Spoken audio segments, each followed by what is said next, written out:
So the Oscar nominations came out the other day, and I noticed a small corner of the internet was pinching a fit, as they do every year, that horror was largely ignored by the Academy.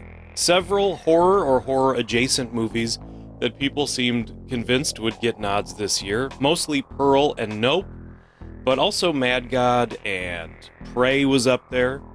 Prey, the Predator prequel, Prey the Predator prequel. And people seem to think Terrifier 2 might get a nomination.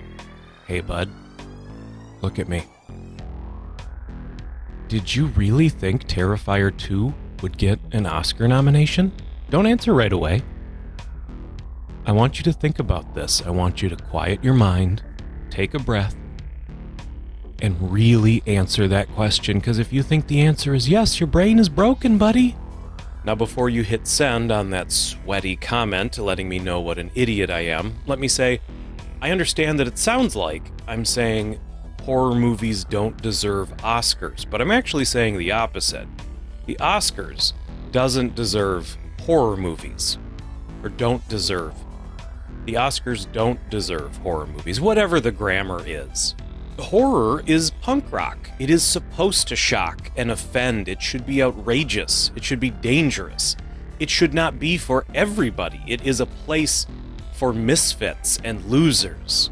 Horror fans are the most passionate weirdos, the kindest, most genuine people I have ever met are hardcore horror freaks. As soon as Hollywood sees horror movies as another product that they can commercialize and homogenize and mass produce and shove down the throats of the masses and make their billions of dollars, it's over.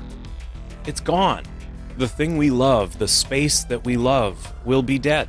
Do you want Hallmark horror movies? Do you want steam-cleaned, sanitized Marvel horror movies? Because that's what you're asking for.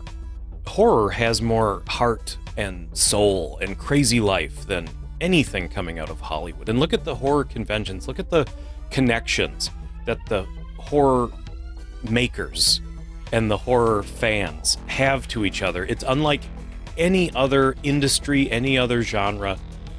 I don't want to see that community be gutted and hollowed out by the Hollywood monster. You know what my favorite thing to do is when I watch the Oscars? I try to do the math on how many people in that room sexually assaulted other people in that room. Because the number's got to be high, right? It's a disgusting place, is what I'm saying. It's not a magic factory.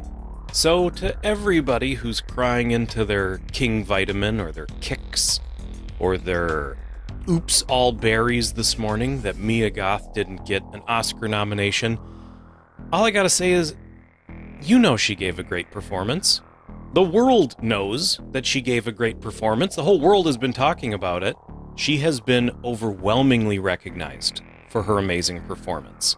Why are you so ready to feed her to the Hollywood monster just because you want to see someone you like up on that stage? This really goes for all independent filmmakers, but I'm talking about horror specifically in this video. But if somebody's out there making something you like, support them, and support them directly. Buy their movie, sign up for their Patreon, support their crowdfunding.